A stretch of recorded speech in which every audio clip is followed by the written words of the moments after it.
நடுவர் அவர்களே, சொல்லுங்கம்மா. இந்த கரகாட்டக்காரர் படத்துல ஒரு வசனம் வரும். என்னது?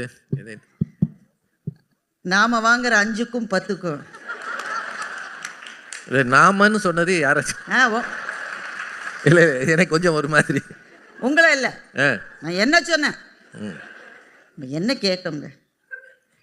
மருந்து மருந்து போகுது அடிக்கடி, எல்லாருக்கும் தானே மறக்குது. மருந்து மருந்து போகுது. இது நமக்கு நல்லதா கெட்டதா? இது வரமா சாபம்? இவ்வளவுதானே கேட்டோம். இல்லை, நான் தான் தப்பா புரிஞ்சுக்கிட்டேன்னா நீங்க சொல்லுங்க பெருமக்களே. இவ்வளவுதானே கேட்டோம். இவ்வளவு தத்துவம் ஜேசுட்டேந்து வரும் நான் எதிர்பார்த்தேன். கம்பராமாயணம், பைபிள் நமக்கு எதுக்கு இவ்வளவு? நமக்கு எதுக்கு அதெல்லாம்? ஆன்மாவுக்கு நினைவு உண்டா? எங்களுக்கு எப்படி தெரியும்? ஏதாவது ஒரு ஆன்மாவை பார்த்து கேளுங்க. ஆளுகிட்ட ஏன் கேக்குறீங்க? நாங்க ஏதோ அப்பப்ப மறந்து போதுங்க, கஷ்டமா இருக்கு. இந்த ரேஞ்சில் தாங்க நாங்க பேச வந்தோம். ஆன்மாவுக்கு நினைவு உண்டா? அதுக்கப்புறம் நாங்களாம் மேனிப்புலேட் பண்றோமா? மேனிப்புலேஷன். நாங்க 4 பேர், எங்க மூஞ்சி பாருங்க, எங்களையே 7 பேர் ஏமாத்திட்டு போற மாதிரி நாங்க உட்காந்துருக்கோம். நாங்க வேணா சீட்டு கம்பெனி ஆரம்பிக்கிறோம். நாங்களாம் மேனிப்புலேட் பண்றோமா? ஒரு திருக்குறளை இவ்வளவு தூரம் ஜேசுவால மேனிப்புலேட் பண்ண முடியும்னா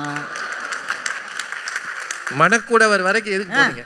நமக்கு எதுக்கு மணக்குடவர்லாம்?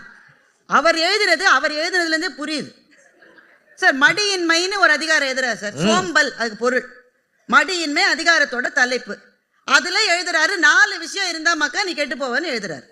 நெடுநீர், மறவி, மடி, துயில். ஒரு பொருளை, ஒரு சொல்ல எடுத்து சுத்தியில அடிச்சு பொருள் தேடக்கூடாது. கான்டெக்ஸ்ட் வச்சுதான் புரிஞ்சுக்கணும். நீ கெட்டு போறதுக்கு 4 விஷயம் வேணும்ன்றார். நெடுநீர், ப்ரோக்ராஸ்டினேஷன், இன்னைக்கு செய்ய வேண்டியதை நாளைக்கு செய்யறேன். அப்படி இருந்தா உனக்கு நல்லது இல்லை ஆச்சா. 2வது வார்த்தையை விட்டுறலாம், ஏன்னா அவர் அடிச்ச அடியில் அந்த சொல்லே எனக்கு மறந்து போச்சு. மறவி. 3வது மடி.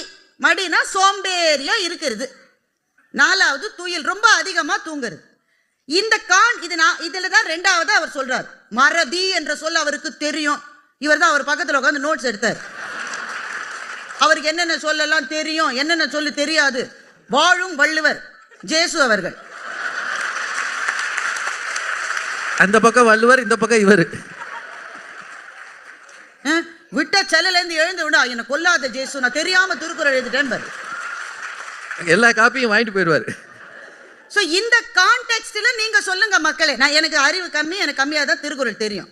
ஆனா நான் கான்டெக்ஸ்ட் வச்சு தான் புரிஞ்சுப்பேன்.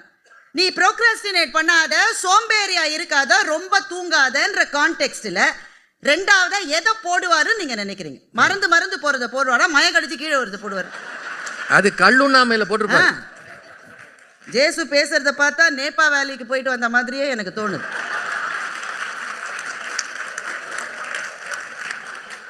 மூச்சை இழுத்து விடுங்க, எனக்கே பயந்துட்டேன். இது என்ன யோகா கிளாஸ்? ஒரு படத்துல விவேக் சொல்றாரு யோகா கிளாஸ். இன்னும்னா அது போயிடும் அதோடயே. ஏதோ மண் பாத்திரமா தங்க சார். மண் பாத்திரம் உடைஞ்சா என்ன சார் பண்ணுவோம்? எப்படி ஒட்டும்? என்னையா எங்களை ஏமாத்துறீங்க நீங்க? உலோகமும் தான் ஒட்டும். இன்னும் எஸ்எஃப்ஓல இருக்கிறவங்கள ரொம்ப புத்திசாலிகள் நினைத்தே நாங்கள் வாழ்ந்தோம். இப்ப பார்த்தா ஒரு மண்ணு பாத்திரம் உடைஞ்சா அதை தங்கத்தால மூலம் என்னத்துக்கு தூக்கி எறிஞ்சிட்டு கழுத வேற ஒண்ணு வாங்க வேண்டியதுன்னு. தங்க விக்கிற விலையில எப்படியா? 1,20,000 எங்க ஊர்ல. இவர் மண்ணில் ஒட்டுறாரா? எங்கிட்ட கொடுங்க, ஜிமிக்கு வாங்கி போட்டுக்கிறோம் நாங்க. மண் ஜிமிக்கு போட முடியாது, தங்க ஜிமிக்கு தான் போட முடியும். ஞாபகங்களுக்கு நீங்கள் அடிமை. சரி, எனக்கு 4 விஷயம் ஞாபகம் இருக்குன்னா நான் என்ன அதுக்கு அடிமையா?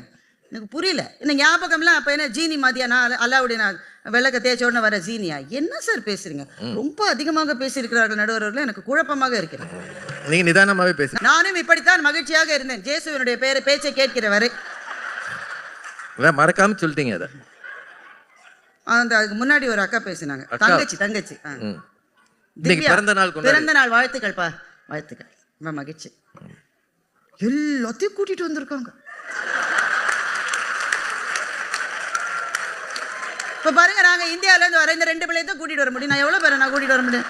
உங்க பாருங்க, அடி தூள் பரப்புது, அடிச்சு கை தட்டலுக்குன்னு. அவர் ஜனநாயகனாமா, நான் பராசக்தியாமா. இன்னும் ரிலீஸே ஆகாத ஒண்ணுத்த நடுவராக சொன்ன ஒரே பட்டிமன்ற பேச்சாளர்.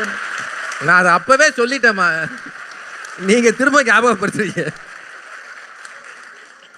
ஏன் பேப்பர் நாங்கள்லாம் என்ன சொன்னாங்க 4 பேர் என்ன சொன்னோம், இந்த உலகத்திலேயே எங்களுக்கு தான் ஞாபக சக்தி அதிகம், அப்படியே நாங்க 4 பேர் சொன்னோம். ஞாபக சக்தி இருந்தா நல்லதுன்னு சொல்றோம். எங்களுக்கு ரொம்ப ஞாபக சக்தி இருக்கு, நாங்க எங்கம்மா உங்ககிட்ட வந்து சொன்னோம்? இன்றைக்கு பிறந்த நாள் காணுகின்ற திவ்யா அவர்களே, அந்த அவங்க சொன்னாங்க 10ஆம் கிளாஸ் போனா 11ஆம் கிளாஸ்ல மறந்துடணும், 10ஆம் கிளாஸ் மறந்துடணுமா 11ஆம் கிளாஸுக்கு போனா. எனக்கு புரியலம்மா, உங்க ஊர்ல எல்லாம் எப்படி பாட சொல்லி தராங்க எனக்கு தெரியாது. சரி, நீங்க ஒரு கிளாஸ் போறோம்னா முந்தின 11 போறீங்கம்மா, 10 மறந்துட்டீங்க, கரெக்டா? 10 மட்டுமா மறக்கணும், 9ஐயும் மறக்கணும், அப்படிதானங்க? 1ல இருந்து மறக்கணும். 1ஆங்களா பானாவே போட தெரியாது. ஆமா, போட தெரியாது. என்னம்மா ஏமாத்துறீங்க? இப்போ 11ஆம் கிளாஸ் போன உடனே இந்த அம்மா திவ்யா அமெரிக்கால படிச்சதுன்னு நினைக்கிறேன், தெரியல எனக்கு எங்க.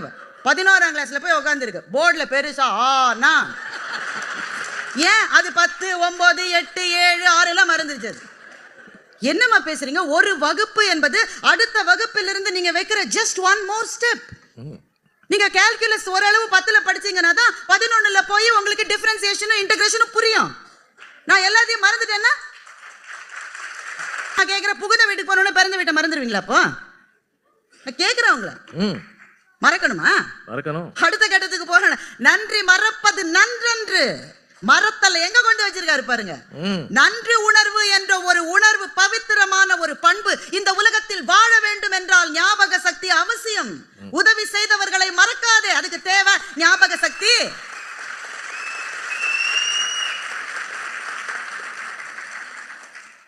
அவங்க சொல்றாங்க அது என்னது, மறந்தால்தான் இருவரும் இணைய முடியும் சொன்னாங்க. அவங்க தானே சொன்னாங்க. உடனே எங்க நடுவர் வேற எக்ஸ மறக்கணும். அதை இன்னும் ஞாபகம் வச்சிருக்கீங்களா? நீங்கள் அந்த அணிக்கு ரொம்ப சாதகமாக பேசுகிறீர்களோ என்று எனக்கு சந்தேகமாக இருக்கிறது. இல்ல அதுக்கு ஒரு விளக்கம் சொன்னேன். இந்த எனக்கு எவ்வளவு நேரம் கொடுக்க போறா தெரியல, ஆனா இவங்க பேசின பேச்சுக்கு பதில் சொல்றதுக்கே பொழுது விடிஞ்சிரும் போல. எக்ஸ மறக்க கூடாது. முதல்ல அவங்கள காதல் ரீதியா நினைவு வச்சுக்கணும்னு நான் சொல்லல, அது கொடுத்த வலியை நினைவு வச்சுக்கிட்டாதான் அடுத்த தடவையாவது உருப்படியா இருக்க முடியும். இதெல்லாம் இளம் பிள்ளைகளுக்கான டிப்ஸ். சுஜாதா ஒரு கதை இருந்தார், வேகமா சொல்லிடுறேன். ஒரு பொண்ணு ஹாஸ்டல் ரூம் கதவை சாத்திட்டு தற்கொலை பண்ணிக்க போச்சு. தற்கொலை பண்ணிக்கிறது ஃபேன்ல இருந்து கயத்தை மாட்டிருக்கு. அன்னைக்கு தேவலோகத்துக்கு லீவு. தேவலோகத்திலேருந்து ஒரு உபதேவர் ஒருத்தர் வர்றாரு. அவங்க வந்து பூலோகத்துக்கு ஒரு நாள் லீவில் வந்து நல்ல வேலை பண்ணிட்டு போகலாம். அவருக்கு வெளியிலேருந்தே தெரியுது இந்த பொண்ணு உள்ள தற்கொலை செய்ய போகுதுன்னு சொல்லி கதை வழியா உள்ள வந்துறாரு. ஏன்னா அவருக்கு அந்த பவர் இருக்கு. அந்த பொண்ணு பார்த்து ஒரு தாத்தா எப்படி உள்ள வந்தீங்க? நான் தான் கதவை தாப்பா போட்டேனே, ஏமா எனக்கு சக்தி இருக்கு, தற்கொலை செஞ்சுக்காத. நீ யார் அதை சொல்றதுக்கு? நான் சாக போறேன். சரிம்மா என்கிட்ட சொல்லி எதுக்கு சாகுற? நான் நல்லா சந்தோஷமா இன்னைக்கு பிறந்த கண்ணுக்குட்டி மாதிரி துள்ளி குதிச்சு சந்தோஷமா வேலைக்கு போயிட்டு இருந்தேன். என் பேர் பிரேமா. இன்னைக்கு நான் குமாரை பார்த்தேனோ அன்னிலேருந்து எல்லாம் ஒழிஞ்சுது. எப்போ பார்த்த? பஸ் ஸ்டாப்பில். எப்படி பார்த்த? அவன் வாட்சை கட்டி பையில் போட்டுக்கிட்டான். என்கிட்ட டைம் ப்ளீஸ்னா நான் டைம் சொன்னேன். உன் பேர் என்னன்னா நான் பேர் சொன்னேன். 2 பேரும் சிரிச்சோம். அப்படித்தான் ஆரம்பிச்சுது.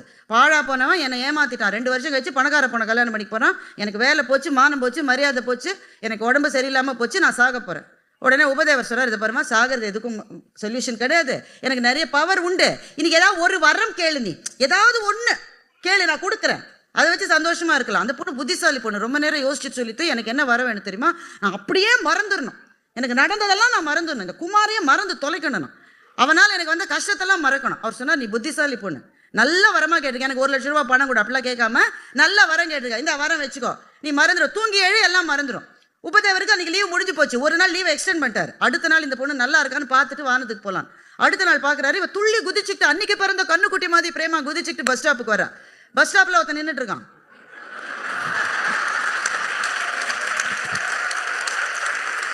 கடிகாரத்தை கட்டி பாக்கெட்ல போட்டு டைம் ப்ளீஸ்னா.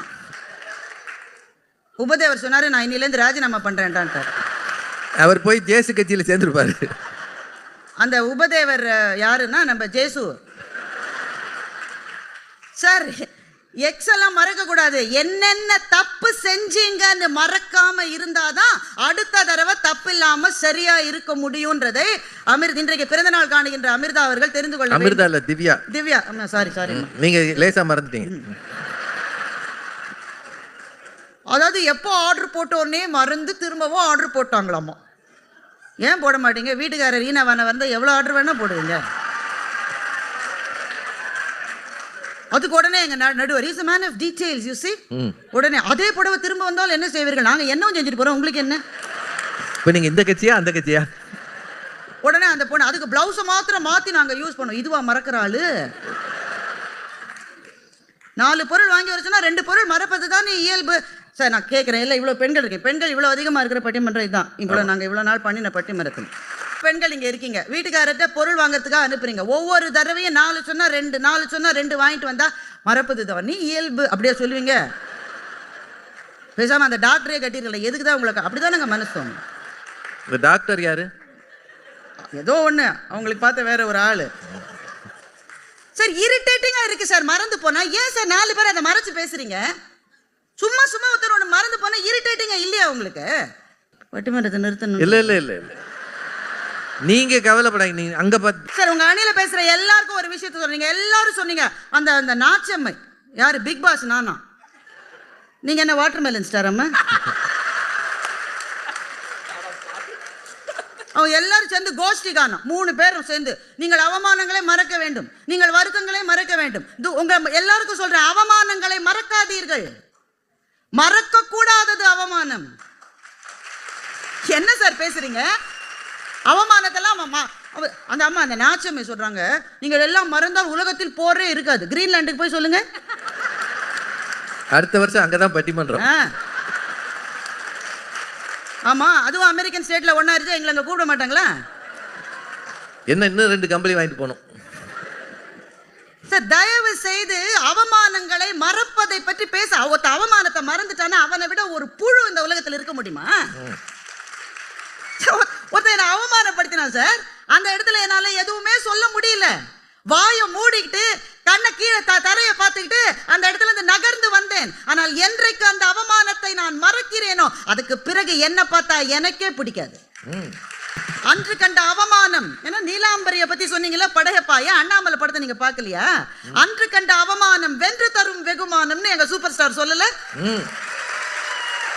ஒவ்வொரு விதையிலும் விருட்சம் ஒளிந்துள்ளது, ஒவ்வொரு விடியலும் எனது பேர் சொல்லுமே. அவமானப்பட்டு வெளியே வந்த நெஞ்சங்கள் இப்படித்தான் நினைக்கும், ஒரு நாள் நாங்க இருப்பேன் என்று நினைத்த அந்த நெஞ்சங்கள் தான் இந்த பூமியை இந்த அளவு வளர்த்து விட்டு இருக்கிறதுனா எல்லாத்தையும் மறந்துடணுமா? அன்னைக்கு நான் என்ன புழுவா? அதை அன்னைக்கே மறந்து போறதுக்கு?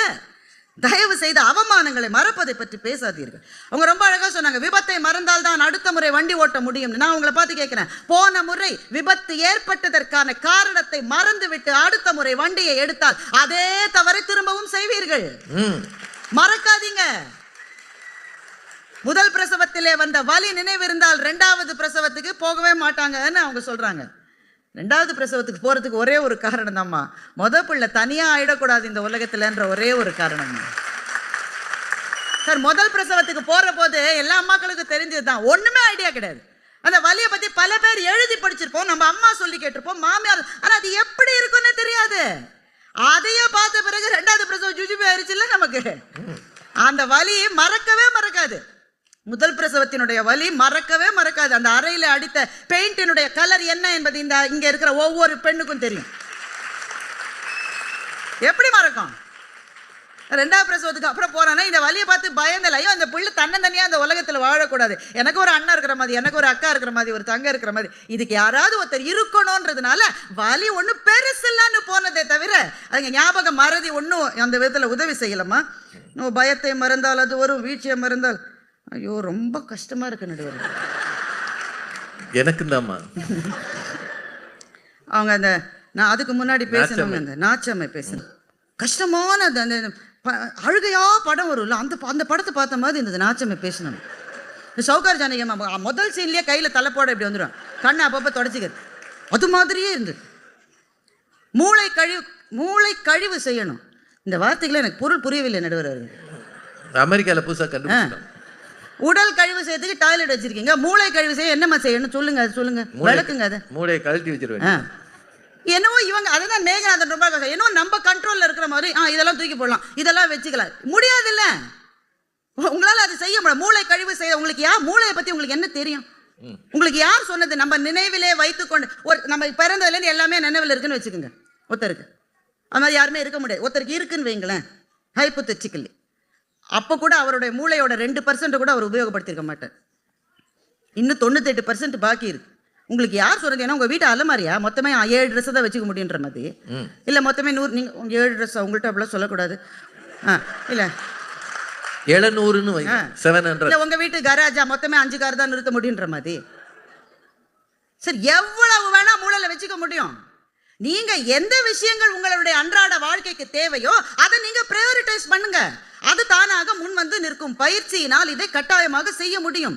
அவங்க சொல்றாங்க, இவங்க சொன்னாங்களா இல்ல அந்த பிறந்தநாள் காணும் திவ்யா சொன்னாங்களா தெரியல, தூக்கமும் ஞாபக மறதியும் ஒண்ணாமா. ரெண்டுமே நம்மளை ரிஃப்ரெஷ் பண்ண. இப்ப கொஞ்ச நேரம் நான் தூங்குறேன், 7 மணி நேரம் தூங்கி எழுந்து வரேன், ஃப்ரெஷ்ஷா இருக்கு. நான் 10 விஷயத்தை மறந்து போறேன் இன்னைக்கு ஆஃபீஸ்ல, எனக்கு ஃப்ரெஷ்ஷாக இருக்கும். Humiliation, isn't it? ஹியூமிலியேஷன். அதை செஞ்சியா, ஐயோ அதை தான் மறந்துட்டேன், இதை செஞ்சியா, இதையும் மறந்துட்டேன். இப்போ ஃப்ரெஷ்ஷாக ஆயிடுவாங்க திவ்யா, ஏன்னா எல்லாத்தையும் மறந்து போயிட்டாங்க. இன்னைக்கு பிறந்த நாள்ன்றதை மறந்தீங்களா? நான் உங்களை பார்த்து கேட்குறேன், உங்க கணவர் இங்கே வந்திருப்பாருன்னு நினைக்கிறேன். ஐயா வணக்கம் ஐயா. வணக்கம் ஐயா. உங்களுக்கு ஐயா, நான் சென்னைக்கு போனவனையா சொந்த செலவுல உங்களுக்கு செலவு வைக்க போறேன். நான் எங்க இங்கேயா சென்னையிலையா? சென்னையில. இப்ப அவர் இவங்க பிறந்த நாள மறந்துட்டாருன்னு வைங்க, திவ்யா உடனே ஃப்ரெஷ்ஷா ஆயிடுவாங்க. ஏதோ ஒரு ஆக்சிடென்ட் ஆயிருக்கு ஒருத்தருக்கு, இல்ல ரொம்ப பெரிய ஒரு பிரச்சனை வந்து அதுல இருந்து மீண்டு வந்திருக்காரு. நீங்க என்ன சொல்றீங்க, அதெல்லாம் மறந்துடணும். நீங்க ஸ்டேஜ்ல 4 பேர் சொல்லலாம், உடல் மறக்காது. ஏன் மறக்க முடியாதபடி படைக்கப்பட்டிருக்கிறது. அப்பதான் அடுத்த தடவை அந்த பிரச்சனை வந்தா எப்படி டீல் பண்ணணும்ன்றது நீங்க ஞாபகத்துல வச்சுக்கணும். நீங்க கண்டுபிடிச்சு ஊருக்கெல்லாம் கொடுத்தீங்களே வேக்சின், என்னது அது? What is vaccine? வேக்சின் என்பது அந்த கிருமியையே உடலில கொஞ்சமா செலுத்துவது, அதானங்க வேக்சின். ஏன் அந்த உடல் இந்த மருந்து வந்தா இதுக்கு மாற்று என்பதை உடல் நினைவிலே வைத்துக் கொள்ளும் என்ற தத்துவத்தின் மீது எழுப்பப்பட்டதுதான் வேக்சினேஷன். பூவுன்னு சொல்லலாம், பூய் பொண்ணும் சொல்லலாம். இல்ல நீங்க சொல்ற மாதிரி நடுவர் அவர்களே சொல்லுங்கம்மா. நடுவரே டயர்ட் ஆயிட்டார். என்னம்மா செய்யுது, ஆளாளுக்கு போட்டு எது சொல்லுங்க. அவங்க சொல்றாங்க, என் ஃப்ரெண்ட்ஸ் வந்து என்கிட்ட தொடர்ந்து ஃப்ரெண்ட்ஸா ஏன் இருக்காங்கன்னா, நான் அவங்க கிட்ட சில விஷயம்லாம் சொல்லியிருப்பேன், தப்பான ஒரு வார்த்தை கூட சொல்லியிருப்பேன், அதெல்லாம் அவங்க மறந்ததுனால தான் அவங்க தொடர்ந்து என்கிட்ட ஃப்ரெண்ட்ஸாக இருக்காங்கன்னு. அமிர்தா, உங்களுக்கு ஒன்று சொல்கிறேன்னா, எதனால அந்த மாதிரியான வார்த்தைகளை சொல்லவே கூடாதுன்னா, அது மறக்காது. தீயினால் சுட்ட புண் உள்ளாரும் ஆறாதே நாவினால் சுட்ட வடு. நீங்கள் மறக்கணும்னு நினைப்பீங்க, அவங்க தான் சொல்கிறாங்க, என்ன கழிவது, மூளை கழிவு, தேவையில்லாததெல்லாம் எடுத்து நீங்கள் என்னைக்குமா எடுப்பீங்க உங்கள் ஊரில் குப்பை? செவ்வாய்க்கிழமையே அன்னைக்கு கரெக்டா அங்க போடணும். மக்கும் குப்பை, மக்காத குப்பை. ஆமா, எது மூளையிலன்னு சில விஷயத்தை மூளை கட் பண்ணி செவ்வாய்க்கிழமை வெளியில வைக்கணும். அப்படிலாம் அது நடக்காது. நீ நினைச்சபடிலாம் இயங்கிறதுக்கு அது ஒண்ணு நீங்க வச்ச வேலையாள் கிடையாது. அது உங்க ஃப்ரெண்ட்ஸ் ஏன் தெரியுமா உங்ககிட்ட ஃப்ரெண்டா இருக்காங்க? அவங்க மறக்கல, அதை கடந்து போயிட்டாங்க. ரெண்டுத்துக்கும் வித்தியாசம் இருக்கு.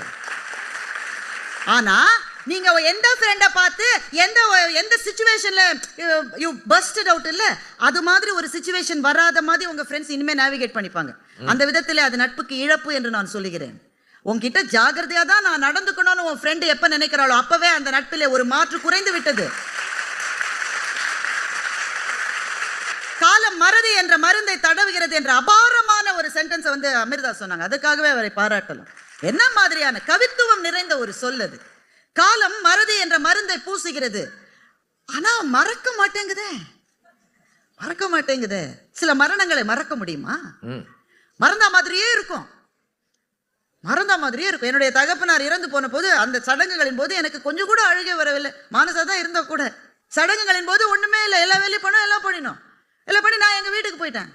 அடுத்த பௌர்ணமி அன்னைக்கு துணி எடுக்கிறதுக்காக மொட்டை மாடிக்கு போனா முழு நிலவை பார்த்தேன். என் நெஞ்சத்திலே தோன்றியது, பாரி மகளிர் இப்படித்தான் தன் தகப்பனார் இறந்த பிறகு வந்த அடுத்த பௌர்ணமியில் அந்த நிலவை பார்த்து அற்றை திங்கள் அவ்வன் நிலவில்னு பாடினாங்கன்னு கதறி அழுதேன். எங்க அப்பாவை நினைச்சுக்கிட்டு. என் கூட 2 பேர் இருந்தாங்க, பாரி மகளிர் 2 பேர் இருந்தாங்க. காலம் என்ற திரையை விலக்கி அவர்கள் இருவரும் 2000 ஆண்டுகள் பயணம் செய்து என் பக்கத்திலே உட்கார்ந்து 3 பெண்கள் அவர்களுடைய தகப்பனுடைய மரணத்துக்காக நாங்கள் அழுதோம். மறக்காது, மரணங்கள் மறக்காது, தோல்விகள் மறக்காது, அவமானங்கள் மறக்கவே மறக்காது. அவர் நடுவர் பெல் அடிச்சிட்டாரு, அதனால நான் இதற்கும் மேலே பேசக்கூடாது. பேசலாம், பெல் அடித்ததை மறந்து விடுங்கள். வேகமா சொல்றேன். ஞாபக மறதி உங்களை சிறுமைப்படுத்தும். எழுத்தாளர் சுஜாதா எழுதுறாரு, பீச்ல வாக்கிங் போயிட்டே இருந்தாரு. அங்க ஒரு வயசான தாத்தா இவரை பார்த்து இங்க கூப்பிட்டாரு, என்ன நீ என்ன எழுத்தாளர் நம்ம இங்க வா. அவர் கூப்பிடுறாரு தாத்தா. அப்ப சுஜாதாவும் கொஞ்சம் இள வயதுன்னு வச்சுக்கோங்களேன். அவரை கூப்பிடுறாரு, நீ என்ன பெரிய எழுத்தாளர்? நாம ஆமா, கதையெல்லாம் எழுதுவேன். நீ பெரிய புத்திசாலின்னு எல்லாரும் சொல்லிக்கிறாங்க, எனக்கு எவ்வளவு வயசுன்னு சொல்லி பார்க்கலாம் அப்படின்றார் தாத்தா. உடனே சுஜாதா சொன்னார், அப்படியா, எந்திரிச்சு நில்லுங்க. அவர் எந்திரிச்சு நின்னார். 2 கையும் விரிங்க, கையை விரிச்சார். அப்படியே ஜம்ப் பண்ணார். ஏரோப்ளேன் மாதிரி கையை வச்சுக்கிட்டு கொஞ்ச நேரம் முன்னாடி பின்னாடி போயிட்டு வாங்க. இப்படிலாம் எதுக்குப்பா கேட்குற, செய்யுங்க. அவர் எதுவும் பண்ணார். இவர் சுஜாதா சொன்னார், இந்த மார்ச் மாதம் வந்தால் உங்களுக்கு 88 வயசு முடிய போகுது. ஆழ்வார்பேட்டையில் உங்கள் வீடு இருக்குது, உங்களுக்கு 2 பசங்க, 2 பேரும் அமெரிக்காவில் இருக்காங்க. தாத்தா ஆச்சரியம் தாங்கல, 2 தடவை ஏரோப்ளேன் மாதிரி இப்படி போனால் இவ்வளோ விஷயத்தை கண்டுபிடிக்க முடியுமான்னு கேட்டார். சுஜாதா சொன்னார், இல்லை தாத்தா, நேத்திக்கு வாக்கிங் போகிற போது இதெல்லாம் நீங்கள் தான் என்கிட்ட சொன்னீங்கன்னு சொன்னார். ஞாபக மருதி உங்களை சிறுமைப்படும். ஞாபக மருதி நேரத்தினுடைய பகைவன். கலெக்டிவ்லி அவங்க கொலம்பியா யூனிவர்சிட்டி, எனக்கு அதெல்லாம் தெரியாது. நம்ம ஊர்ல யாரோ ஒருத்தர் ரிசர்ச் பண்ணியிருக்காரு, சாதாரண ஆளு தான். கொலம்பியாலாம் கிடையாது, கொலம்பியா பிரின்ஸ்டன்லாம் எங்களுக்கு தெரியாது. ஒரு சாதாரண ஆளு ரிசர்ச் பண்ணியிருக்காரு. சராசரியாக இந்திய குடும்பம், அமெரிக்காவில் எப்படின்னு எனக்கு தெரியல, ஒரு இந்திய குடும்பம் சராசரியாக ஒரு நாளில் 1 மணி நேரம் 37 நிமிடங்கள் எதையோ வீட்டில் தேடிக்கொண்டிருக்கிறார்கள் கண்டுபிடிச்சிருக்கு. சில பேர் நிம்மதியை தேடுறாங்க. Sounds familiar, isn't it? தேடுற நேரத்தை மிச்சப்படுத்தினா அந்த நேரத்தில் எவ்வளவு செய்யலாம்ல. நம்ம அலுவலகத்தில் நம்மில் யார் நம்முடைய பாஸின் முன்னால நின்று, ஐயோ இதை நான் செஞ்சிருக்கணுமே, மிஸ் பண்ணிட்டேனேன்னு மனசு ஒரு நிமிஷம் கூனி குறுகும் பாருங்க. அந்த நிமிஷத்துல என்ன தோணும், நாசமா போற ஞாபகம் வருது நமக்கு தோணாதா? அது நேரத்தினுடைய பகைவன். ஏனென்றால் நீங்கள் தேட தேட தேட யூ பிகம் டிஸ்ஆர்கனைஸ்டா இருந்தா எஃபெக்டிவா உங்களால செயலாற்றவே முடியாது. பெருமக்களே, ஞாபக சக்தி என்பது கடவுள் நமக்கு கொடுத்திருக்கிற மிகப்பெரிய வரங்களில் ஒன்று. ஏன் அறிதல், அது ஞாபகத்தோடு தொடர்புடையது. சார் நான் ஒன்று படிக்கிறேன் சார், எனக்கு கம்ப்ளீட்டாக மறந்து போயிடுது, திரும்ப நான் படிக்கணும். அந்த திரும்ப படிக்கிற நேரத்தில் வேற ஒன்று படித்தா இன்னும் ஒன்று நான் புதுசாக கற்றுக்க முடியும் தானே. என்னுடைய அறிதல் என்னுடைய குறைபாடு என்பதை என்னுடைய ஞாபக மருதி தான் ஏற்படுத்துகிறது என்று சொன்னால் இது எப்படி நமக்கு வரமாக இருக்க முடியும்? ஒட்டுமொத்தமாக எதிரணி வைத்த ஒரே ஒரு கருத்து என்று எனக்கு தோன்றுவது, உங்களுக்கு கடினமான கஷ்டமான விஷயங்கள் நடந்திருந்தால் அதெல்லாம் நீங்க மறந்தாதானே நிம்மதியா இருக்க முடியும்னு நான் சொல்றேன். தயவு செஞ்சு மறக்காதீங்கன்னு நான் சொல்றேன். உங்களுக்கு நடந்த நல்ல விஷயங்களை நீங்க மறந்தா கூட பரவாயில்ல, உங்களுக்கு நடந்த கெட்ட விஷயங்களை மறக்காதீங்க. உங்களை அவமானப்படுத்தினவங்களை மறந்துட்டு திரும்ப அவங்க வீட்டு வாசல்ல போய் நிக்காதீங்க. அப்ப மன்னிப்பு என்ற சொல்லுக்கு என்ன பொருள் என்றால், மன்னித்தல் வேண்டும், மறத்தல் கூடாது. You can forgive but you can't forget. தன்மானத்தோடு வாழ நினைக்கிற எந்த ஒரு மனிதனுக்கும் ஞாபக சக்தி என்பது வரமே என்று சொல்லி நல்ல வாய்ப்புக்கு நன்றி சொல்லி முடிக்கின்றேன். வணக்கம்.